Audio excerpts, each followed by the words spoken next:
and welcome to our session online and on-site, Water Resilience Solutions for Sustainability and Livelihood Empowerment, organized by GIZ Water Projects in Jordan.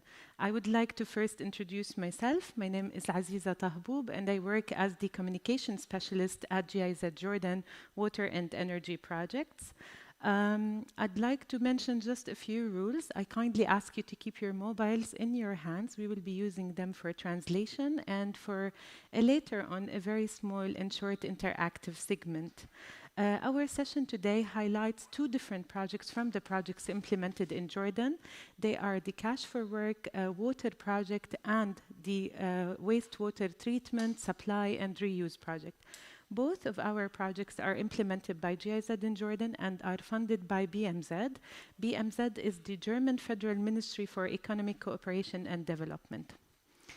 To begin with, water is a very critical element in fostering stability and peace, particularly in regions like Jordan, where water scarcity is a reality. It's a daily challenge for a majority of us and for all of us. This imposes severe challenges on the entire country, and the situation has been further strained by the influx of Syrian refugees, placing immense pressure on the already limited available resources. Yet, Jordan has demonstrated and shown remarkable resilience and innovation in addressing these issues. The projects we are highlighting today are not only here to meet the immediate needs of the community, but they are also here to pave the groundwork for a more sustainable and long-term resilience. Through them, we are addressing urgent water scarcity issues, creating livelihood opportunities, empowering communities, and fostering cross-border collaboration. In doing so, we are helping to ensure that water, a basic human right need, becomes more a source of unity and resilience rather than conflict. Our focus here today is on exploring how innovative water management approaches can bridge gaps, foster collaboration, and contribute to a more peaceful and sustainable future. Thank you so much for being here with us. I promise you a very dynamic session with two different panels and presentations. And since I have introduced myself, I need to know a bit more about you. So now we go to our slides on Mentimeter. Please join through the QR code.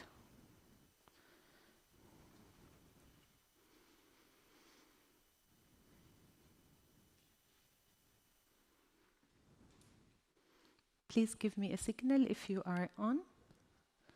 And it's working. You can see the slides. Okay. Yeah, thank you for the like and thumbs up. Lifts up my spirit. Thank you. Okay. Let's reach 20, and then we can start with the first slide. Oh, it's fine.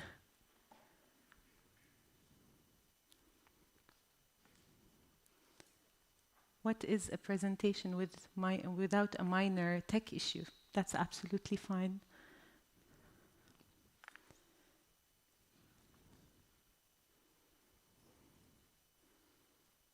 Can we work it out? Okay. Next slide. Please pin on the map, where are you from? I know it's a very small map, but try to make it as precise as possible. We will see some pens. Welcome, United States. Okay. Welcome. Oh, Mexico, United States, Jordan, of course. Welcome, colleagues. We have Libya. Welcome, everyone. Welcome to our session from wherever you are joining us.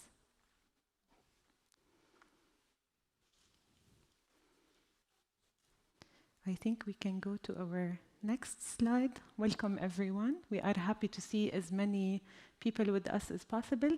What is your field of expertise? Please just type the words into the word cloud, and then it will appear. Communication, my people, water, WASH, WASH advisors, business development, water management, Manufacturer. We love a good diversity. This enriches the discussion and questions. Thank you. We're still receiving some words. Thank you. I think we can go to the last one.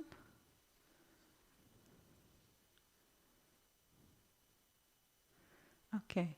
The last one is related directly to the issue we're discussing here. How much renewable fresh water is available per capita yearly in Jordan? How much do you think the number is? We have from 40 to 140.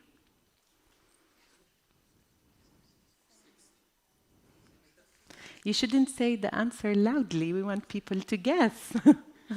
I know the number. I'm from Jordan, so I know the number. Okay. Okay. This number is definitely in cubic meters, so I don't want you to misunderstand me that it's liter or any other measurement category. So, Muad, if you press enter. Thank you, Muad.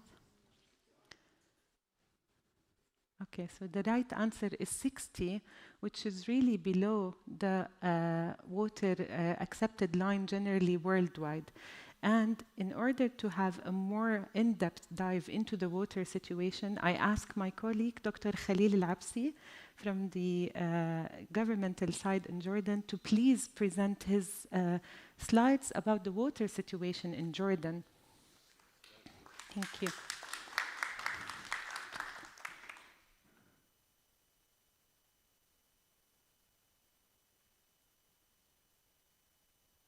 Good afternoon, everyone. It's my pleasure, Aziza, to be here with you in order to address the water situation in Jordan. And many thanks for the organizer of this event. It is very important. Really, I think most of you realize that Jordan is suffering from a chronic water shortage.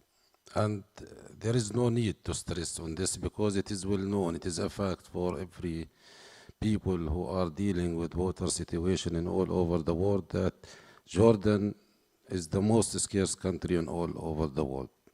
And we're looking for solution.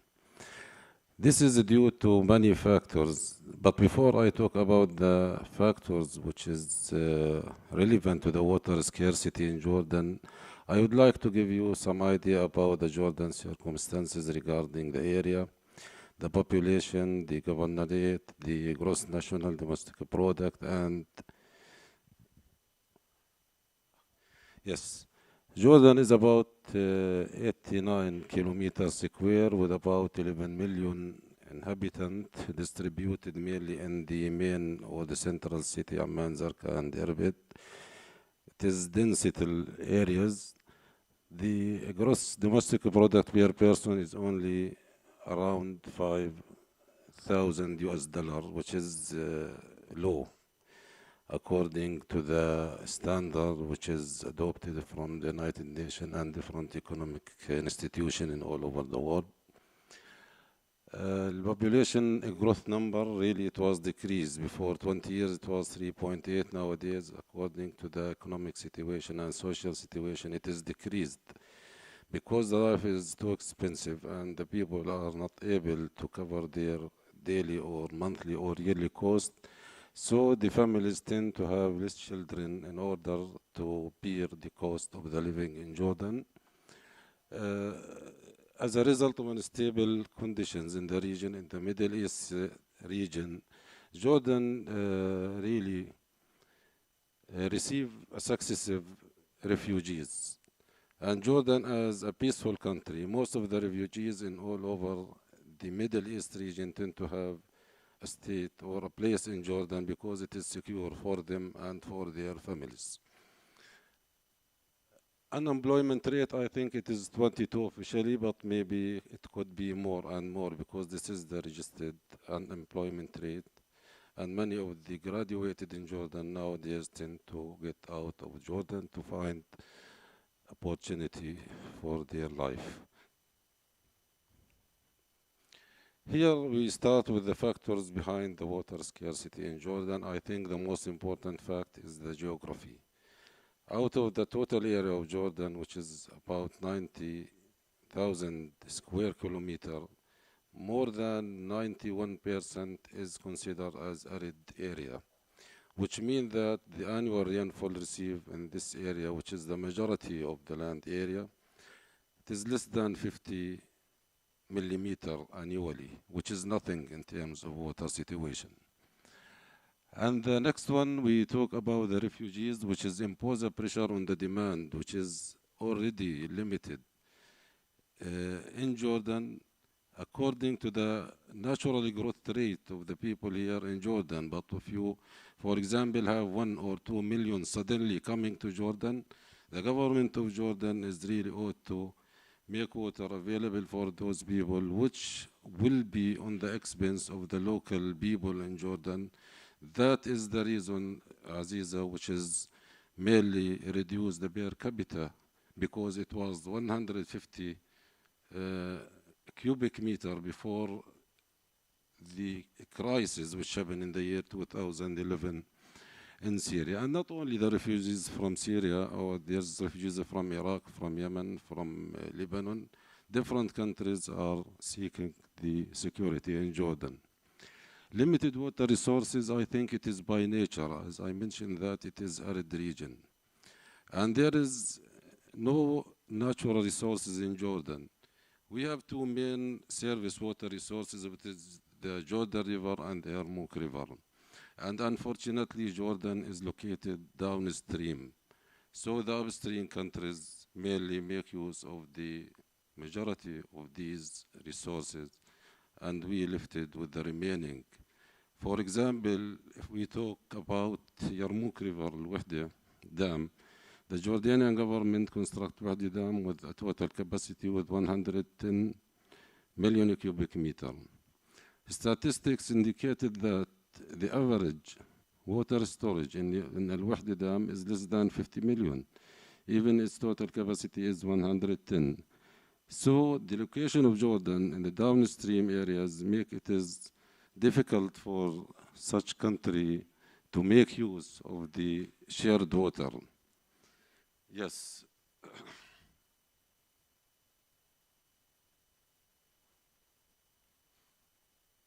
Here, if we talk about the renewable water resource in Jordan, you know that the main resources in Jordan is groundwater and surface water. In addition, recently during the 30 years, we are dealing with the treated wastewater, which is the most renewable source in Jordan. Here, if we talk about the groundwater resources, it is divided into two categories. One, it is the renewable water resources and the non-renewable. But because of the water scarcity, here we talk about 619 million cubic meter, out of which 169 non-renewable and the other is renewable. So this reason, which is pointed out in your introduction, I think this is the main reason behind the lesser quantity of the people here in Jordan. When we talk about the reclaimed water, it is mixed water between fresh water and between treated wastewater. We talk about the treated wastewater. It is, I think, less than 200 million cubic meter, and it is mainly used for irrigated agriculture in Jordan Valley. And recently it was used surrounding the treatment facility. Total, we talk about 1.1 billion cubic meter for different uses. Simply out of which about 15% it is for agriculture and less than 15% for human or for household, and the other for industry 3%, and for the other and the far it is 0.6%. Key challenges and consideration, as we mentioned previously, that they have many challenges. We have the population growth, it is the biggest challenges. We have the climate change and its consequences in the water resources also. We have the water service is mainly affected by the climate change and the reduction in the rainfall and the groundwater as well. Reclaimed water, I think it is dependent on all of these categories, because if we have conventional water resources, it will be reflected on the treated wastewater. Here is Jordan water sector strategy. In the water sector strategy, I think most of you from Jordan and the other I don't know are know that we have the water strategy for Jordan the year 2023 up to the year 2040. And these main pillars, which is focused or concentrated in the water strategy, among of which to balance the demand and supply in order to reduce the gap, irrigated agriculture, integrated water resource management, sector governance and institution. I think it is a main pillar and component. We talk about introducing advanced technology and the partnership between the water, the government sector and the private sector. All in all, I can summarize this, Jordan is suffering, as we mentioned, from chronic water, and we need to work a lot in order to reduce the gap between the demand and supply. And thank you for your attention. Thank you, Dr. Khalil, for this quick glance at how challenging the water situation is actually in Jordan. As I mentioned in the beginning, GIZ partners up with governments all over the world. One of them is the Jordanian government. We custom make solutions for certain problems. And for that, and for a more in-depth look at one of the innovative setups that we use, I invite my dear colleagues Yazan and Ihab from GIZ Jordan to present about the cash for work solutions.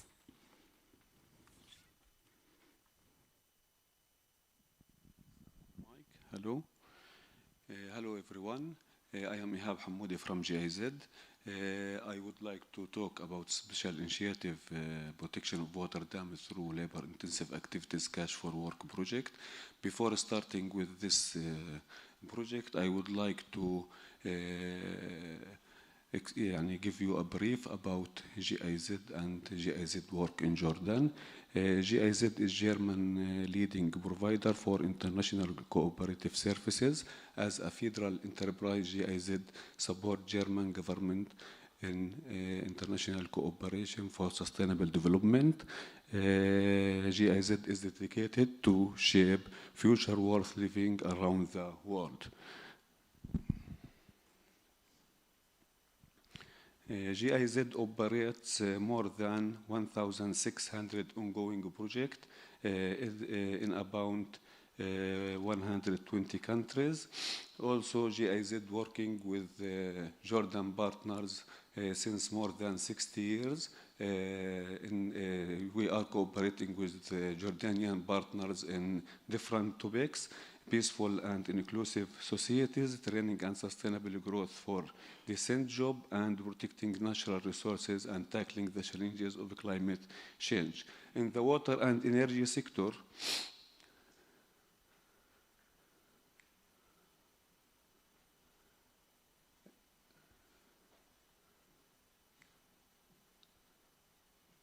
in climate and energy sector,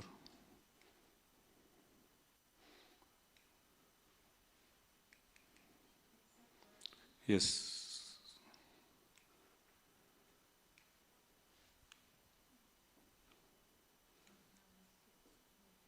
Yes, in the climate and in water and energy sector, GIZ implements 14 projects in different areas to secure the water and energy for future.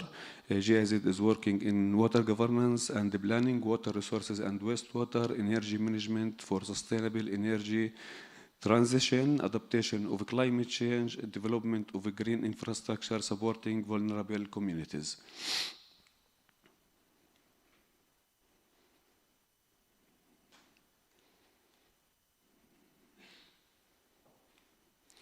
We will back to our project. Our project, as I mentioned, protection of water dams in Jordan through labor-intensive activities. The project is funded by German Federal Ministry for Economic Cooperation and Development, PMZ, implemented by GIZ in cooperation with Jordan Valley Authority.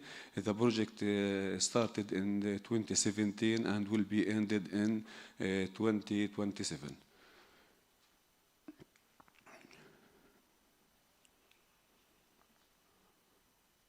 As Dr. Khalil mentioned, Jordan is one of the world most countries, semi-arid countries. We are facing a problem with the available of water resources due to the population and economic growth, also as well as the refugees, the increase in the number of refugees in Jordan, also the high level of unemployment people in Jordan, also the water reservoirs and dams facing a problem with the accumulation of sediments inside these dams, which affect in the available of water and effects on the storage capacity of the dams and the reservoirs.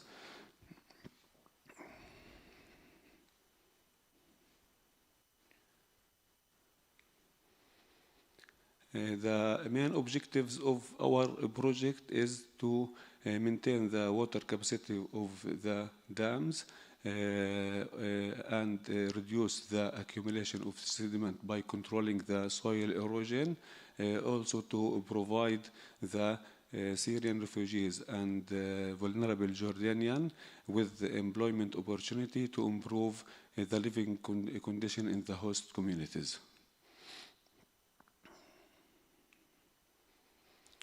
The project following many approaches to implement the mitigation measures. The project conducted community outreach and do no harm analysis for the targeted communities in Jordan to understand the situation in these targeted communities, also to implement the mitigation measures for the project, and also the project developed standard procedure to select the skilled and unskilled cash workers. This SOBs taking a lot of things when we prepare to select the people to work in this project. Also, the project to provide capacity building for selected cash workers to implement the mitigation measures of the project, which included natural-based solution, including planting and simple construction activities. The project is implemented in partnership with national and international non-governmental organizations through signing grant agreements. The beneficiaries, the project targets individual 50% Jordanian, 50% Syrian refugees, and included 25% women. As I mentioned, the project developed SOPs. This SOPs in line with labor law, in line with National Aid Fund. This eligibility check taking into consideration many criteria. The age of the workers for females between 18 and 53, for male between 18 and 95, for the household to ensure that there is equal distribution for the job opportunity. We only employ one person from the household in the work rotation, and there is many work rotation. The rotation is for 60 days, 3 months, 60 working days. Also, the health of the cash workers, we want to make sure that they are free of any illness and they can work to 5 days per week. Also, we prefer that the cash workers have previous experience, especially for the skilled cash workers, have previous experience in the activities of our project for the plantation or for the simple construction measures. Also, we gave the priority for the people who living near the project location or near the catchment area and the dams. This map shows in the green color, we worked in around 12 water dams spread in different governorates in Jordan in the north, middle, and south. I will give the floor for my colleague Yazan. He will talk about the project mitigation measures, including plantation and construction. Thank you, Ihab, and good afternoon, everyone. Through the remaining presentation slide, we'll provide you further information about the implemented measures by our workers to prevent soil erosion. Soil erosion as a definition when the water and wind remove the soil particles and affect the lands, where negatively impact the soil coverage by losing the good soil, reduce the storage capacity of the dam, as well as effect on the infrastructure, damaging the infrastructure itself. Many cities suffering in the rainy season from the flood. And this is not only because of the climate change, while it might be due to the inefficient infrastructure or a drainage system. Sometimes the drainage system impacted by the accumulated sediments inside. So our measure tackle a mitigation measures in that case, which include the plantation activities as well as building gabion infrastructure. As a plantation and deforestation activities is one of the most important measure that help in preventing soil erosion because it make a cohesion between soil particles as well as preventing it from, let's say, erosion. Also, plantation and deforestation activities has a positive impact in terms of water conservation because the plant reduce the runoff and also more water will seep into the groundwater, which allowing groundwater recharge, as well as it has a positive impact in terms of environmental impact because it increases the green coverage and promoting the biodiversity. As you can see in the picture, there was a brownie mountain getting greener after our intervention, which is implemented by our workers near to the watercourse of one of the dams in Jordan. Also, these are some pictures showing our intervention where workers digging some holes preparing for a plantation, where we are also promoting the female participation in the project where they all were also planting trees as well as installing irrigation network. Other natural-based solution used in our project, which is gabion structure. Gabion basket itself is a wire mesh, made from wire mesh and filled with the stones. This is very simple structure that can be easily implemented by cash workers.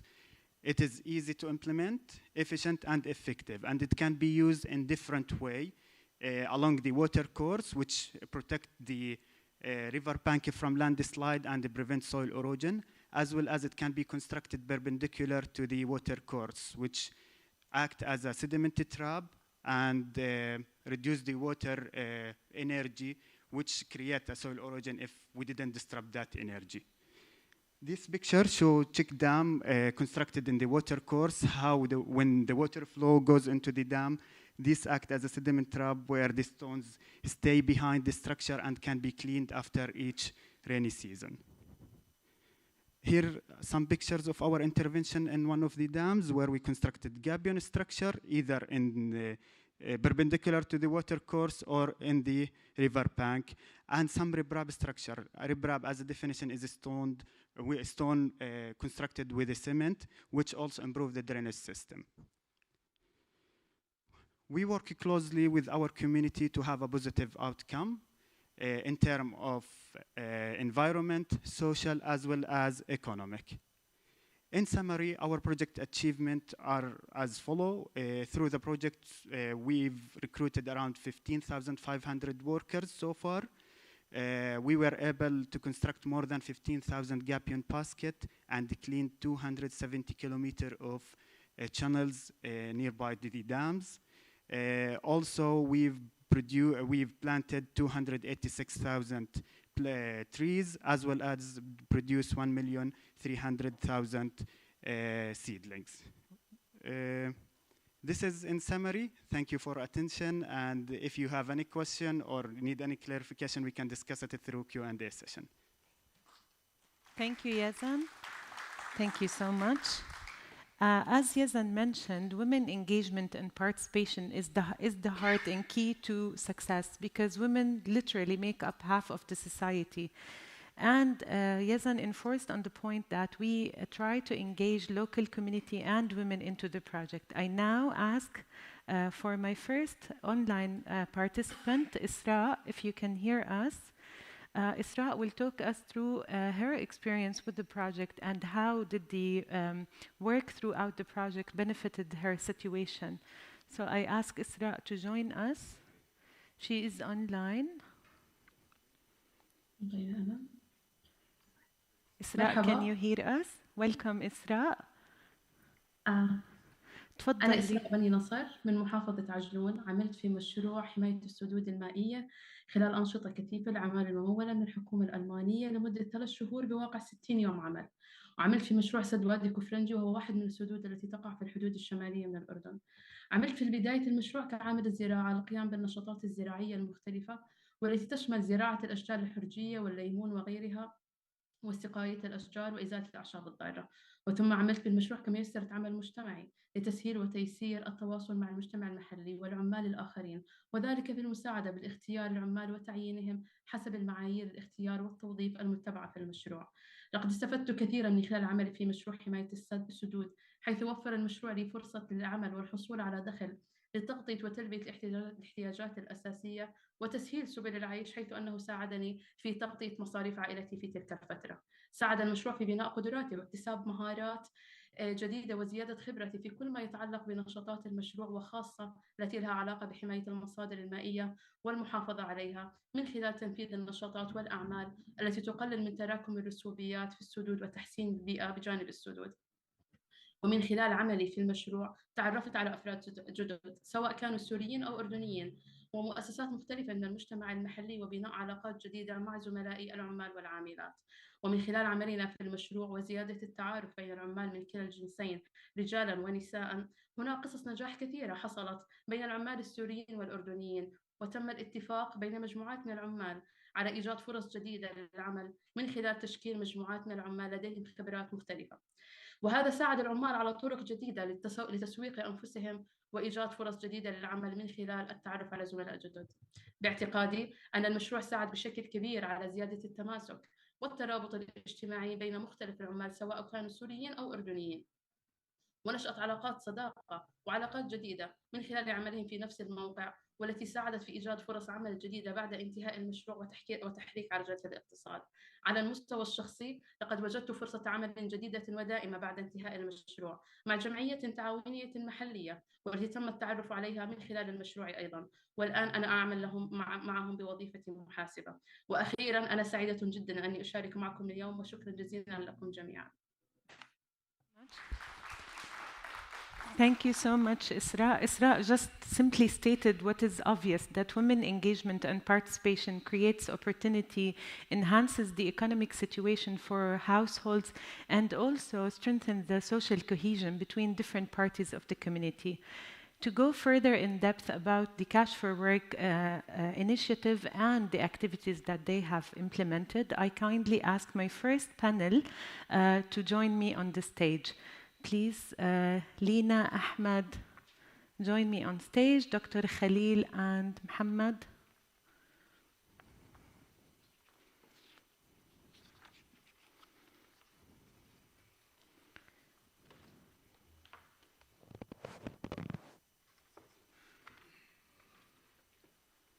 في another speaker online? Yeah. So heads up, we still have 2 other participants online, and there would be an intervention in Arabic. So if you have your mobiles and you have your headsets, I kindly ask you to use them.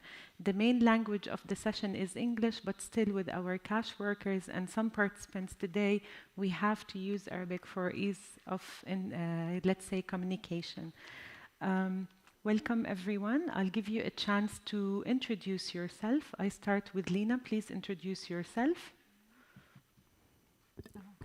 Hello, good evening, everyone. This is Angelina Madani from Jordan Valley Authority from the Ministry of Water and Irrigation in Jordan. I work as head of follow-up and auditing section in the dam studies in the technical affairs. Thank you, Aziza. Greetings all. This is Muhammad Tawil. I am the WASH Technical Advisor for World Vision International, covering Jordan, Syria, and Turkey's operations, and I'm also the co-chair for the Jordan WASH Working Group. Happy to be with you all.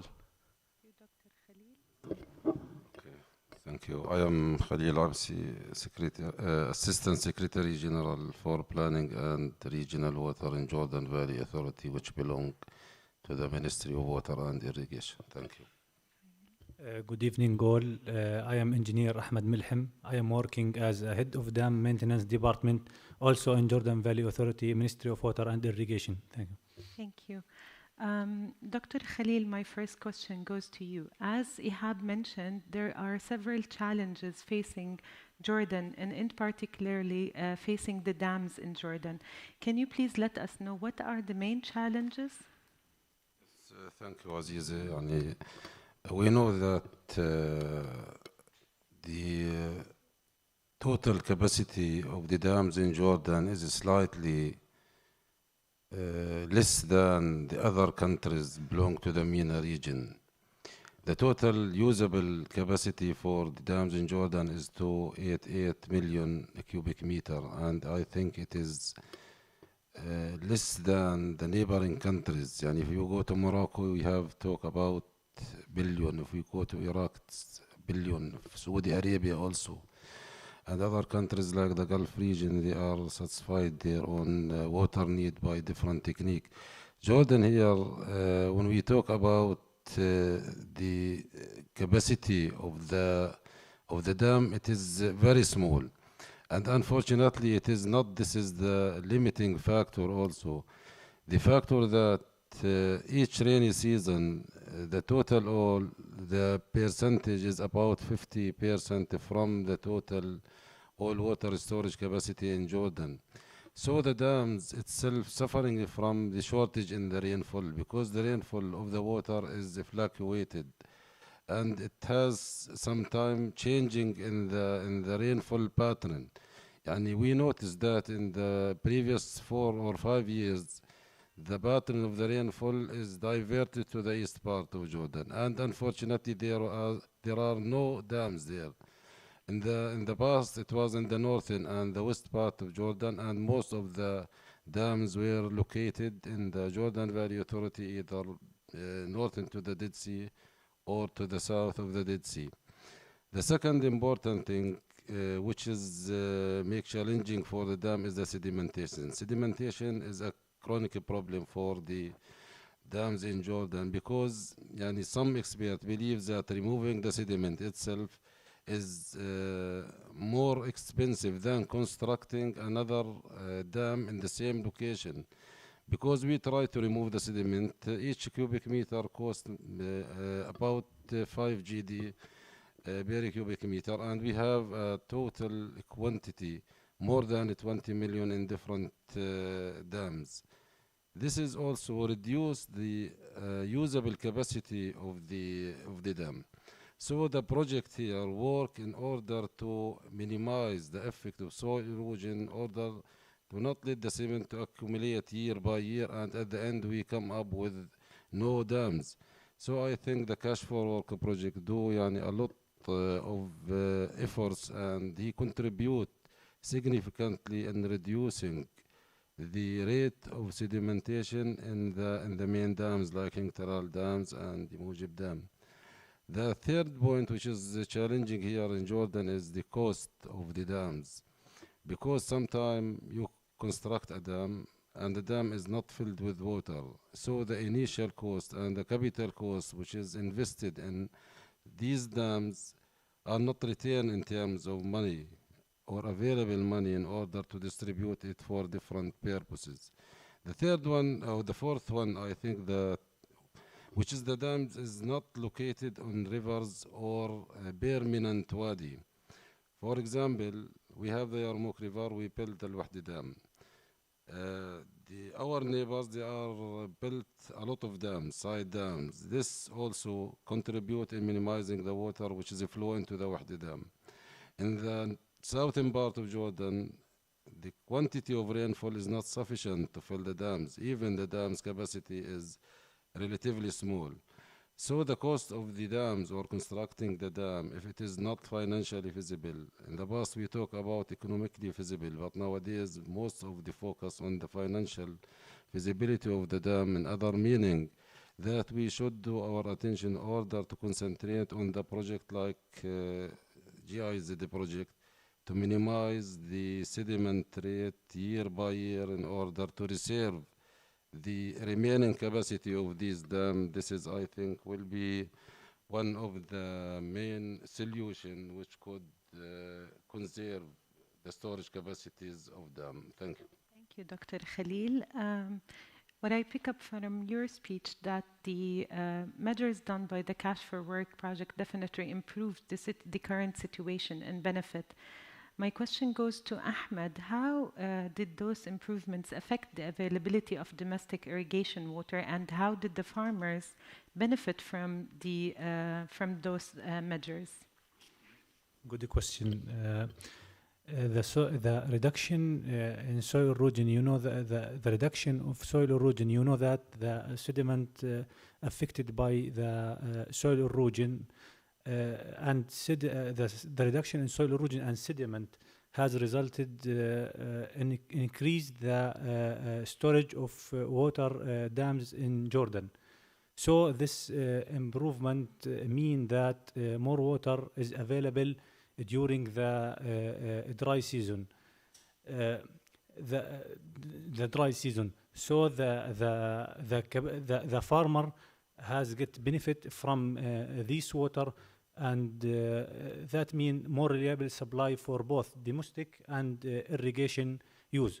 For the agriculture, the enhanced water in the dam mean that continuous supply for water to the farmer, and this matter maintain the farmer to maintain their production about their crops. Can you give me another question? I have another question for you for later on. Thank you for mentioning one benefit of the project. I would like to address the question now to Muhammad. Beneficiaries can be in multiple forms and shapes under this project. It's not only cash workers, but it is also it's not only farmers, but it is also cash workers. Can you give me a brief glimpse, being a partner for the project from World Vision, how did this improve the social cohesion in the community? Well, before, as the project promoting fair opportunities, I ask for fair distribution of mics on the stage first before moving forward. Yes. Yeah. Hi again, all. Thank you, Aziza, for this question. I believe personally the Cash for Work for Water project played a key role and a vital role in bringing Syrian refugees and Jordanian host communities together. The project, as my colleagues mentioned, was implemented in several locations, harsh environmental, since it is like next to dam areas, where it is sort of like in wadis and valleys. That first step gave both groups, Syrian refugees and Jordanian host communities, a shared, challenging work environment for the project lifespan, the time they spent together. Beyond that, I believe the project, since it addressed two major challenges in Jordan. Number one is the water scarcity, by working on reducing sediments or flood mitigation for dams areas. And the second one is the livelihood opportunities, providing those cash for work opportunities with these high figures we saw in the presentation. I believe both of them, both the groups, when they brought together during the project lifespan, they both realized that we are sharing the same challenges and we are facing the same destiny. And also realized that we need both groups and efforts of everybody to overcome or reduce or prevent or solve those challenges. So that gave them like a common ground, common goal, shared destiny, let us put it this way. Before, like since the beginning of the Syrian crisis, both Jordanian and Syrian refugees were hosted in Jordan, as mentioned as well, and they were like both living in villages, towns, etc. Yet Syrian refugees were like sort of like they were both strangers for each other. Similarly to what happened when we are doing team building activities, when we are forming new teams within our organizations or work or business, that's happened within the project. When we brought both groups together, those people started to break down many barriers, get to know each other, get to be familiarized with other skills, with other benefits, with other even like those shared goals and things I was mentioning before. And that brought people more closer to each other, and we see it from their feedback during and beyond the project lifespan, that they started to greet each other in the market, on the street. They started to build this social interaction and social relationship. One more point, Aziza, if I have like quickly, to be quick on this. Moreover, we saw impact like at a different level, where like both groups, they started to connect beyond the project period or beyond the community on sharing, for example, work opportunities, sharing knowledge experiences, expanding their business networks, etc. And even like we saw few cases where they formed business teams to work beyond the project on their own businesses, considering or benefiting from all skill set they got to know from each other during the project. So I believe, Aziza, I can stop here. I can talk more, but if you back to the stage, I can stop.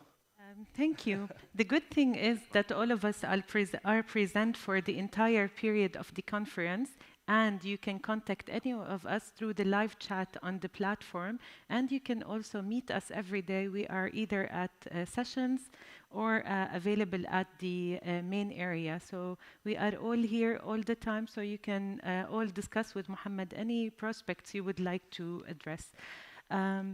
Thank you so much, Mohammed. You also briefly mentioned the tools. I thank you for that. Now I go to my second speaker online, Mohammed Alaidi.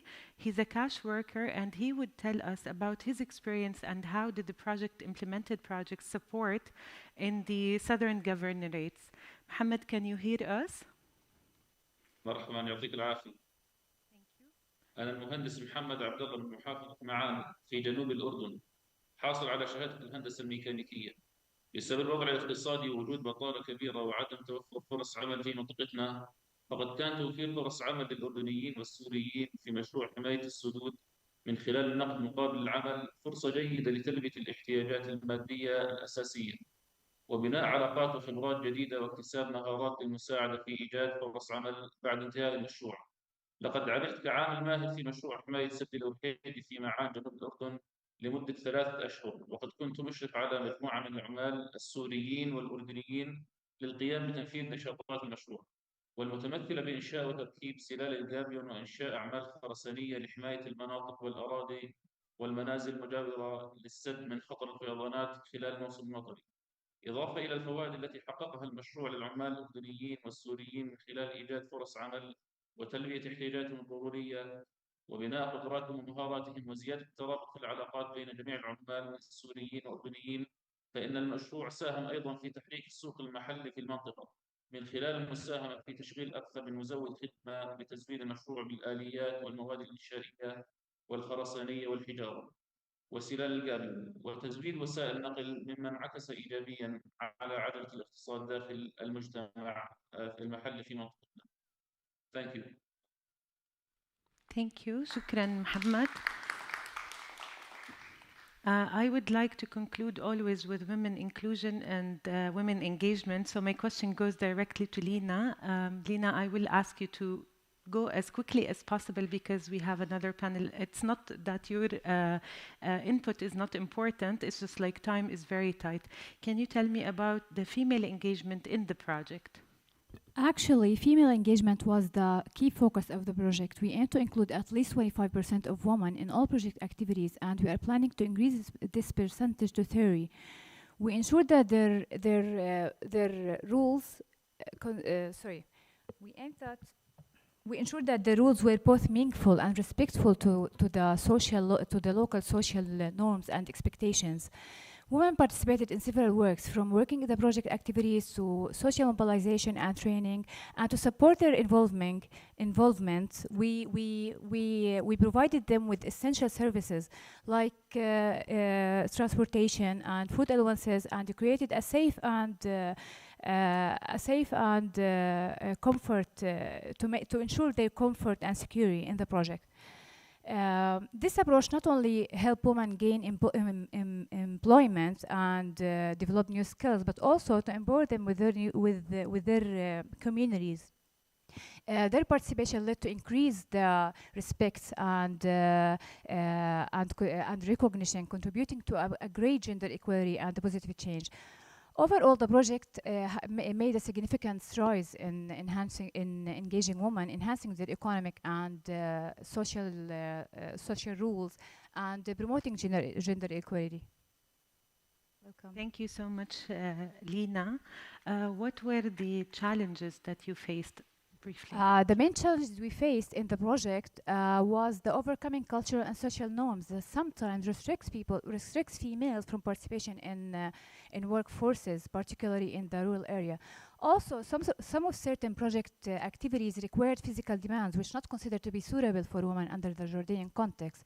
And to address this issue, the project worked and still working closely with the community leaders and stakeholders to create awareness and promote gender equality. Thank you so much, Lina. Thank you also for being quick and punctual on time. Thank you. With our final input online, I'd like to ask Noor to share her experience as a Syrian cash worker working within the project. Noor, I ask you to be as brief as possible. I'm sorry, I'm not trying to pressure everyone, but there is time limit here. I'm sorry, I have to do it. I'm so sorry. It's just like we need to respect the time of our session.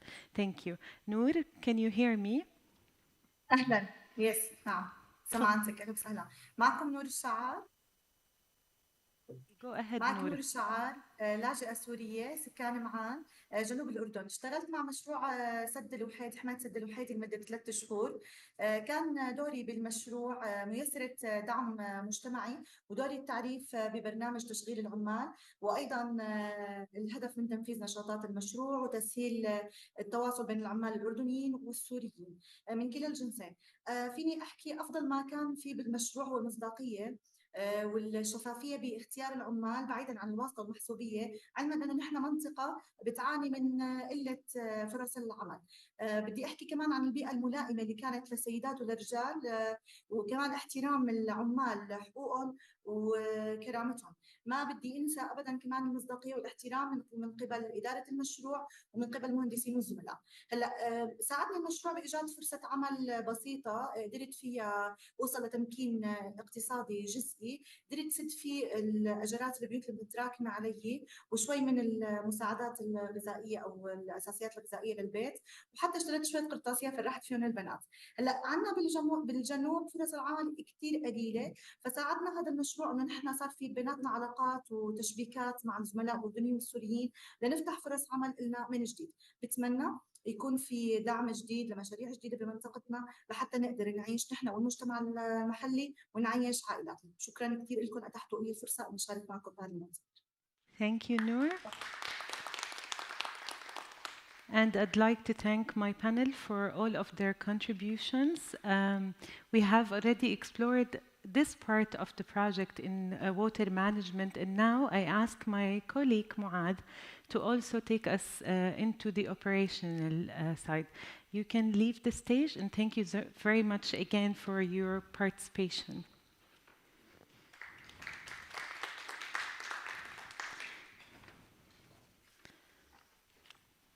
Muad, the floor is yours.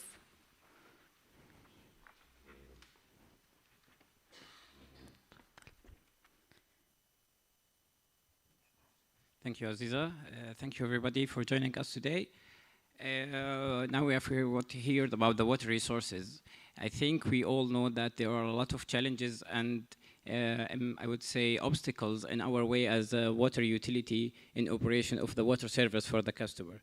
So our role in this part of the session, we will focus on the operational challenges that water utility face, and also we will highlight some of the two main initiatives that have been implemented together, water utilities and GIZ, to improve and find as a way to eliminate the challenges from our path to provide the best service for the customers.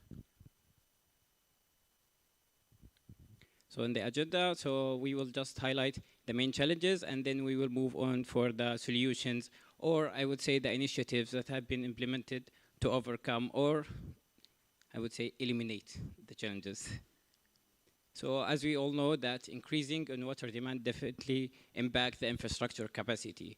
Higher increase on demand with unplanned, or I would say unexpected increase in the amount of the water, that will also affect our situation. Shortage and discrepancies, of course, shortage of water with increasing demand, you don't have enough water to pump it or to provide it for the customer, one of the main and the biggest challenges for the water utility. Of course, resource allocation strategies. Some resources were planned to be used later on in the years in the future, but due to the situation, we start using it now. In the water network challenges, of course, we have the aged and degraded infrastructure. We have the comprehensive, I would say, overview of the network. Some of the network have been installed years ago, and the paper documents have been lost or damaged due to fire, etc. So we have the lack of documentation, and of course, the operational and providing enough and sufficient amount of water for each customer. Of course, one of the main challenges that faces the water utilities in this metering and monitoring, because of course you need to monitor and evaluate how much water you have pumped to the system, how much revenue you get as a utility that will help you in reducing the operational costs. Okay, so these are, I would say, like highlighting the challenges, but of course we need data for making decisions, data for improving the service for the customers. So the role of the data in our case is for the decision-making process, improved efficient resources allocation, enhancing water infrastructure, mitigation and social and environmental impacts. All of these are like the main key messages of the importance of the data for the water utilities to overcome the coming challenges, which came through two main aspects. The first one, Jordan as a scarce country, water scarce country. Second part is the sudden increase in water demand caused by the refugees influx. And now we will move to one of the two or many of initiatives that have been implemented together with the water utilities for improving the database. The first initiative was to collect the customer information, or as we call it, CCS, Comprehensive Customer Information, where we have established database, indicates the water meters data, types, ages, status, and location of the water meter for improving the service, which is increasing the or enhancing accuracy in monitoring, customer satisfaction, of course, and transferring from document or paper-based approaches or data analysis to digital data analysis, which is save a lot of time in decision-making process. The second part, network documentation. Definitely we need a full comprehensive picture of the network documentation. This will be entire network documentation, identifying areas for improvement, optimizing resources, and of course provide the best plan for protective maintenance and not wait until the problem happens and then we react, but we will be well prepared for any issues or obstacles that coming in the future. Quickly, we'll just show you one of the, I would say, images or like pictures, the difference between lack of data and with the sufficient data. So lack of data will be the first picture in red. You can see the difference that there are like areas and customers in the upper part, but there is no pipe connection shows that they are served with water. And after the documentation of water, you have the well-planned or like well-drawn map for all the water network, and you can find the best way to serve the customers as a utility. Of course, after documenting and having all the data, there is also, you can extract the challenges and problems in advance. As I said, we start to think in the future as a predictive maintenance and not react after the problem happens. There are a lot of issues that are happening during the water network. We will not go into the deep technical information, but definitely the data and approaches that have been implemented that serve the decision maker with the right analysis to improve the service provided for the local communities. And lastly, but not least, of course, when we are saying water utilities, we mean everybody. So it's not men's job or women's job. And we have with us our colleague, Irene Al-Majali. She will explain now her personal experience as a woman working in the water utilities under the following challenges, what I have mentioned, and her role in this improving the service for the utility. So I would ask Irene to join me here.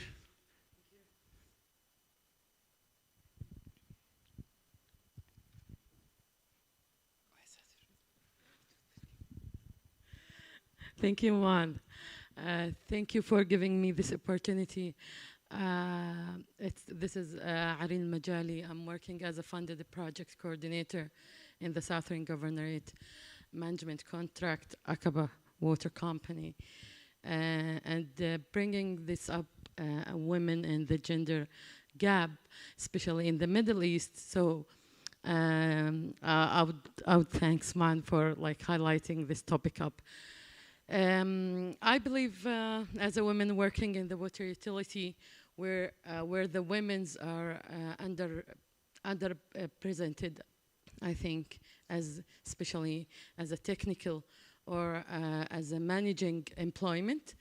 Unfortunately, I believe that women's involvement in the water utilities is essential for the effective and equitable management of water resources, starting from her role as a water user, and also how she can manage the water resources. And because in the Middle East region, I think it's a very special region because women were responsible at that time and still nowadays for affording some water resources, you know, for their household, up to the women's with a high level technical and the women's with that have more access, I think, to education, and they were like fortunate to have like also to get more trained to be as an employment in the water sector. It's not very familiar, you know, that to see women working as a technical or a managing employment. But I believe the partnership between the international organization and also the water utilities in Jordan increase the opportunities for the women to be more involved in the water-related sector activities. Even by, open up more opportunities for her to be participating in training sessions, or also even the policy making activities. That's one of the reasons I think why international organization is important. Also, the social and the community is open up now to break down, I think, the culture and the social norms that also my colleague spoke about before. It's one of the challenges that the women used to face, but now I can see more women as leaders in the water sector in Jordan, and I think this number needs to be increased. So thank you for all your collaboration with us, and we need more, and that's it. Thank you. Thank you, Irene. Always a favorite topic for me, women engagement and women participation. And I thank GIZ because they also try to include this in many of our projects, that women participation is at heart. I now invite my second panel. I promised you 2 panels and I'd like to deliver on my promise. So I invite my second panel to the stage. Let's hear from the expert, from the managers of the water utilities about the challenges and how did we tackle them. Please join me on stage. And of course, I won't forget my colleague Hakim from GIZ is also joining us on the stage. Please don't be shy.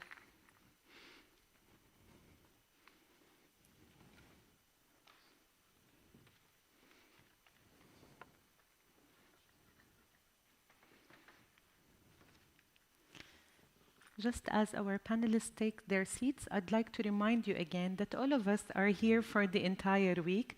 We are happy to receive questions, to have a chat with you, to meet with you, to discuss further. You can approach all of us via the portal and we are available for any questions. Welcome. I'd like to briefly ask you to present yourself. I start with Engineer Mohammed. Please just present yourself. I am Mohammed Mohamed. I am Director of Southern Governorates in Jordan, related to Aqaba Water Company. Thank you. Engineer Haytham. I am working with the Jordan Water Company, Miyahuna. I work as a CO assistant for Balga Governorate. Thank you. Engineer Rashad.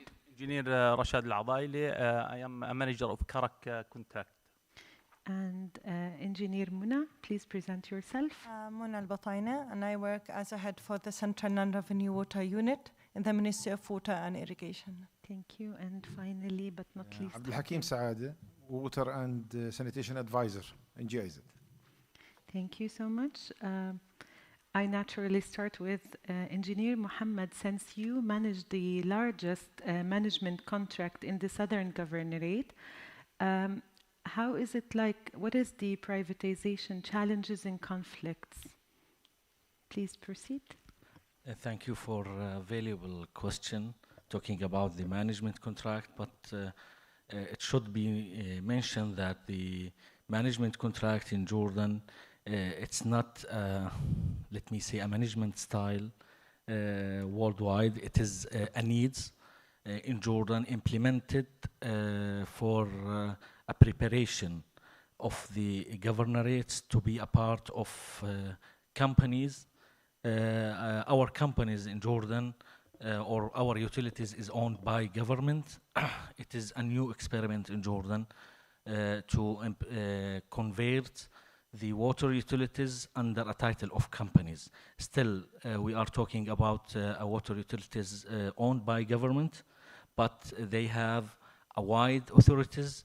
Maybe they also have its own policies, its own regulations that facilitate the utilities and sustain the services and achieve the KPIs. In the Southern Governorate, we faced a lot of challenges, starting with how to reach the customer satisfaction, which is the important or the high priority challenge, especially in Jordan, related to water shortage, as my colleagues in the last session talking about. We overcome this challenge in the Southern Governorate by implement a quick win projects that touch the customers and create, let me say, a trust bridge between the utility and the people, so they believe that the utility enhance the service. This is the quick win projects we did in the Southern Governorate. After that, the challenge is related to the policies and the regulations. We started to create policies and regulations which touch the staff, because limited time. No. We can go for a bit more time, but not more than 30 seconds. Sorry. The staff, the regulations the capacity building of the staff, how to policies and regulation can solve the authorities, because we found in the reality that there is no need for high capacity building. We need a widening the authorization of the staff to make him free to do their work. They have their experience, but sometimes the authorities limited the staff to go forward. Thank you. Thank you so much. What are the challenges in water supply in like in unplanned growth areas? Of course, because of due to the refugees influx and displaced population. My question goes to Engineer Rashad, please. Thank you for your questions.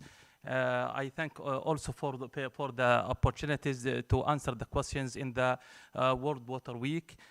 Before I start answering the questions, I want to add some quick point.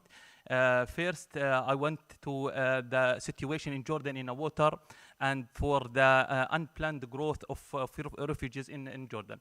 The first information, that's the situation in Jordan. Now we are the second poorest country in the world. Noting that His Excellency Jordanian Minister of Water pointed that the Jordan become the poorest country. We are now the first country in the world by feeding the water. And about the refugees, just two quick information about the refugees. The information from United Nations High Commissioner for Refugees said that there are 3 million refugees in Jordan. That's in 2023. And the Jordan is the third largest country hosting a refugee in the world. So due to this information, we are the third countries in the number of refugees in the world, and we are the poorest country in the world. There's a lot of challenge. Some of this challenge, infrastructure strain overload. The solution of this challenge is to conduct a regular assessment and capacity planning and expanding of network, upgrading of our infrastructures, and this is need a lot of financial support. The second challenge is water quality issues, and to implement and enforce a strict water quality regulation. That's need strict regulation and enhanced wastewater treatment facilities and adopt integration water resource management practice. Another challenges in the water sector in Jordan increase pollution and contamination risk. That's a challenge due to high population density can lead increased pollution from residential, industrial, and agriculture. The solution of this to improve a waste management system, including solid waste, and the maximum, the most important thing, financial and economic strain, and the solution is seeking of a fund from governmental resources and international organization and public and private partnership. Thank you. Thank you so much. Challenges always create opportunities, and my question goes to Muna. I know that non-revenue water is a huge topic in Jordan, and it is definitely a theme on its own. How did Jordan benefit from the power of data in the non-revenue water area? I would say that you said data and power. Data is power. We started as a government of Jordan to pay attention to a new resource of water, which is non-revenue water. Reducing non-revenue water creates more opportunity for the customers to have more water to use, as our per capita per day is really the lowest in the world. So a new unit was created, which I'm leading, and this unit starts to collect data from the customer meter up to the source meter. So following the IWA water balance and according to the strategy of non-revenue water, the national one. So starting to collect data from the customer meter, we started with advanced metering infrastructure. with the smart meters, what we call smart meters. And we did this after CSS, just like what Maad said. We did a customer survey to collect all data about customers, and they were uploaded on GIS, so we know exactly what is the situation of our customers. And then with the infrastructure, the smart infrastructure of the metering, we went back to the network. So there's a real-time management for some areas, like pressure gauges and tools that help you really to monitor your system, your water system. And with the leak detection, data-driven leak detection, everything that can help you to reduce your physical non-revenue. And then if you go back to the source, again with the metering infrastructure, with the smart metering infrastructure, you could really control your source and give the water to the right areas where we have, of course, domestic, industrial, and many areas to water. So this is data-driven. We were just trying to collect all the data. And if you control your data, you have more power over your resources. Thank you. Thank you so much, Muna. So what I'm hearing is we have limited resources, we have a lack of reliable information and data at certain parts, but as I mentioned in my leading speech, Jordan has proven how innovative and resilient it is with the solution it comes up with. Engineer Haytham, my question is to you. How did the Jordanian water utilities reacted to the challenge and shortage in available resources? Definitely there was a mitigation plan. So what was it, and what is the plan for the future development? Thank you. And I just want to mention that my colleague actually, they told us everything regarding how we manage or managing now the problem of the limited resources of water.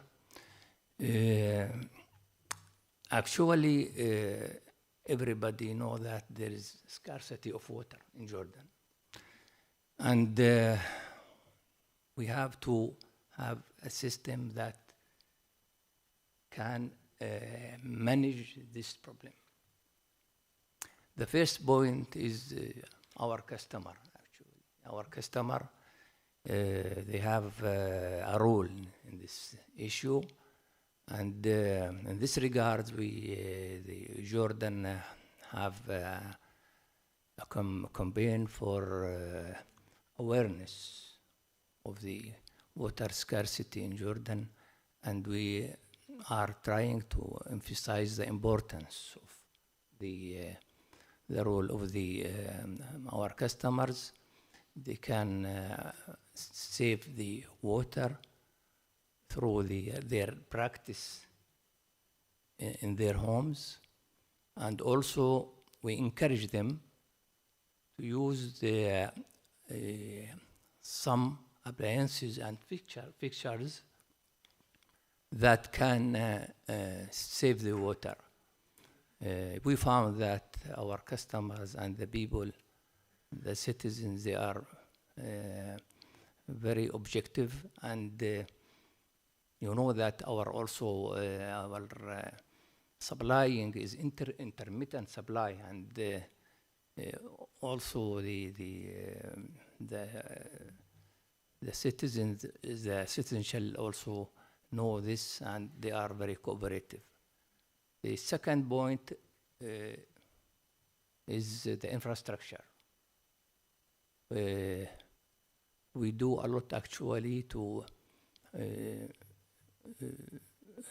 replace the aging pipes in the country, and also we get, and I shall mention this, a good support from the international agent and the donors who help us actually to improve the infrastructure and reduce the losses from the pipes, and this is also one important source, as my colleague said, that the non-revenue water is a source of the water. The final point, which is the most important point, is to find out an alternative solution. And through many studies and all of the circumstances, ensure that we have to go to the desalination. And in Jordan now, there is a project, a large project for desalination in the Red Sea in Aqaba, inside the country, and it will make a very big change. We will have additional 300 million cubic meter, and according to the all of the studies, it make after this project the problem of the resources of the water, the intermittent supply of the water, it will be solved by this additional quantity. Actually, there are many things to say about this project, but thank you again. Thank you, Engineer Haytham. I have been part of the sector in GIZ working together with a Jordanian partner for the past 13 years. So I would say that definitely the ministry and the utilities really changed how they do things. And definitely, as you said, there is many other solutions and points that we can mention here, but due to shortage of time, I'm so sorry again, we cannot. My last question is actually to my colleague Hakim. I have been working in the partnership for the past 13 years. You have been working also there for many years. GIZ have been in Jordan implementing projects for the past 40 years in the water sector. Where do you see the added value of the work we do and the development and changes that happened?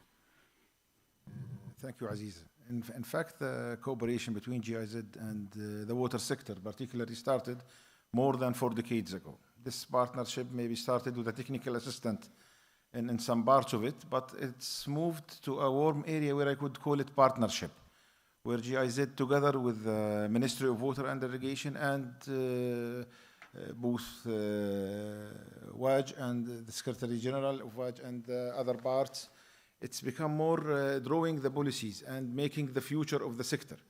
If I go back to the figures when the GIZ started, the coverage of the service was about 40 to 45%. Now the coverage of service in Jordan is approximately more than 90%. And in all areas, even rural areas. This partnership was a combination of several inputs. It's what was related to an assembled technical assistance in some parts of it, into organizational development, into restructuring of the whole sector, and parts of it improving the management of facilities, partnership with international community, and with other water companies, I would say, or other water entities in Germany or in other parts of the world. So GIZ input, I would say it was essential into the improvement curve of the water sector in Jordan. Thank you, Hakim. Thank you very much for this, let's say, final input. I'd like to thank also all of you for participating, for being with us here today. I'd like to highlight that all of our colleagues from the utilities and the managers here are present for the entire week again, and you can further talk to them, discuss with them any points that you would like further input on. I thank all of my co-speakers today for their input. I thank the audience for their present here and our online audience. And now we open for questions and answers. If you have a question, just please mark it to me. I'll bring the mic to you. Any questions? If anybody has a question, yes, sure, dear.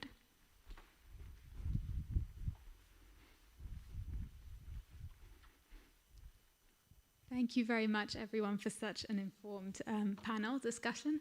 I was just wondering to what extent the Jordanian water sector cooperates with Jordan's neighbors, maybe in terms of knowledge sharing or expertise, or even in building and sharing water. Is that something on the agenda or that's happening, or is it currently not? Thank you so much for the question. We have anticipated this question actually, and talked about it really when we prepared for the session. Who of you would like to answer? Please go ahead, Muna. Thank you. Yeah, as I come from the government, when it comes to the benefit of our customers, we go beyond any planned or any agenda that we have. Our customers are our priorities. So even, of course, we cooperate with anyone that would satisfy our customers at the end of the day. For the political issues, we are not here to talk about these things, but for the satisfaction of our customers, we go beyond any traditional aspects. Thank you, Muna. I think Dr. Khalil Al-Absi gave me a signal that he would like to also comment a bit on this. Please. Yeah, sure. About your question, which is very valuable. You know that Jordan is an open country and have a good relationship with its neighbors countries, and we have different agreement between the neighbors. 3 main agreement was signed previously between Jordan and different countries, and Jordan in principle fulfill all his requirement toward the others. And we are fully committed in Jordan in terms of shared or regional water with the agreement signed with the other countries. And really we have a good relationship in terms of water exchange between Jordan and other countries. And it is play a major role in supplying the water and increasing its quantity, and we really depend on the water coming through the borders in Jordan, and we hope in the future these agreements could be updated according the current and the future circumstances, among which is the effect of the climate change, which affect all the resources badly. As I mentioned in the presentation, there is a decline of our share from different service water resources as a result of the reduction in the rainfall, annual rainfall. Thank you. Thank you. Sorry, I'm not a grumpy moderator usually. I'm just trying to respect time because we have 3 questions online, and since you're laughing, the question is to you. They asked, what is non-revenue water? Can you briefly and quickly explain? The second question, because it's related, I'll read them and then you choose how do you answer them. What is the physical losses? What kind of leak detection systems do you use?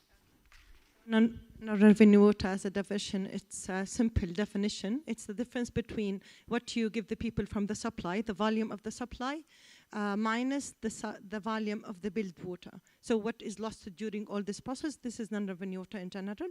It's divided into 2 parts.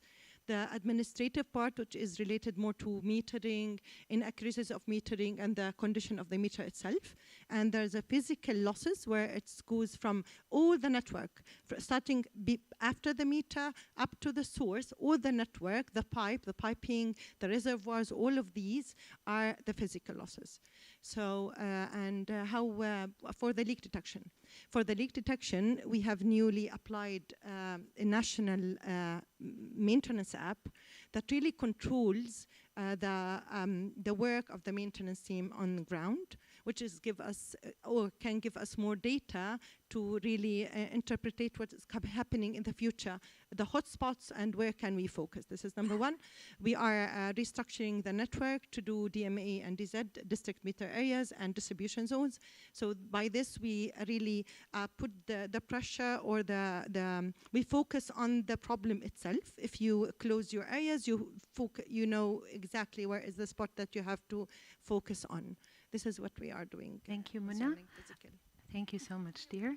I give another chance for the audience in the room. If anybody has a question or a comment or anything, please. Yeah.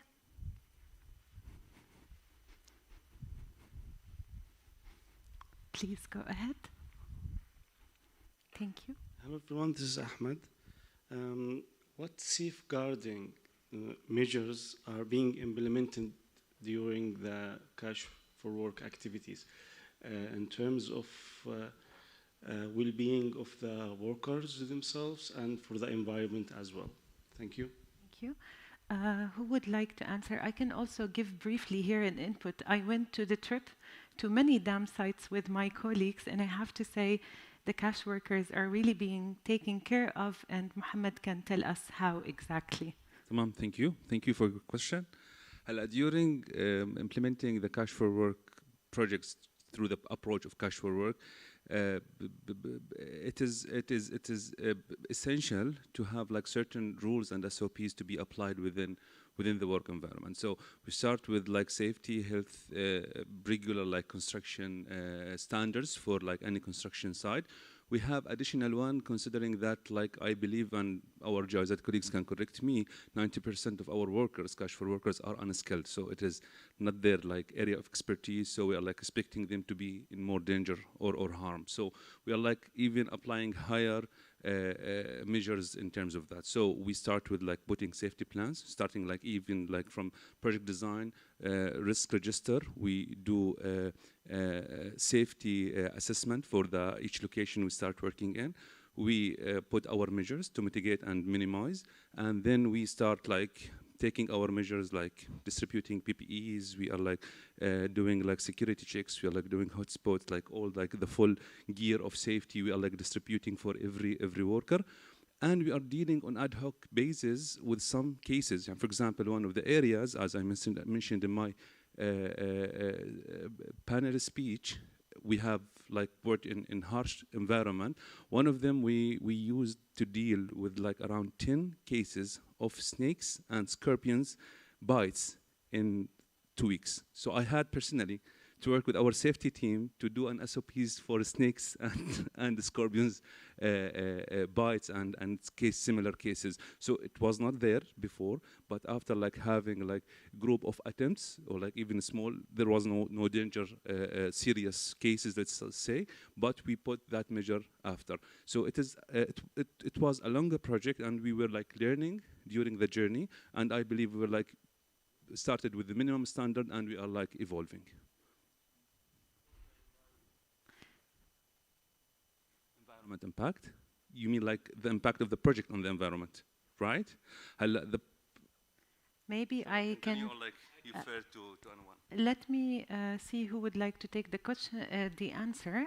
I'll ask Ahmed, since he's the one who talked about that the project made irrigation water more available and it makes the life of the farmers easier. Ahmed, how did the project impact environment? Regarding the environment, you know that the project is specialized to reduce the sediment on the catchment area of the dam. One of these measures it was to plant trees, many kinds of trees, like lemon trees, with around 10,500 seedling of lemon tree has been planted surrounding the catchment area of our dams.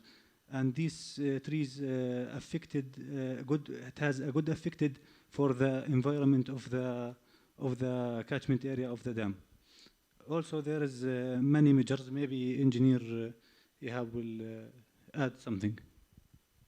Sorry, just a follow-up question for you. Did you do what we call it environment risk assessment before?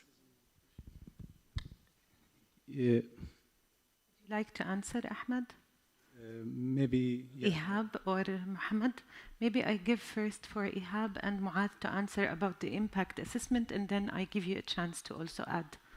Exactly, we don't have the environmental impact assessment because, as we mentioned, that we use the natural-based solution, and it's not effect on the environment. It's benefited the environment because we use the simple things, the rocks from the sites, and with using these rocks, we protect the soil erosion. We protected the agricultural lands, which benefit the environment. Also, we planted, as my colleagues mentioned, forest trees and other plants, which also improve the environment around the catchment area and around the dams. No need to implement the environmental impact assessment because our measure is very simple and no impact on any water quality or any other resources. Thank you. I think what Ihab is trying to say is that there are no negative effects for implementing the project on the environment.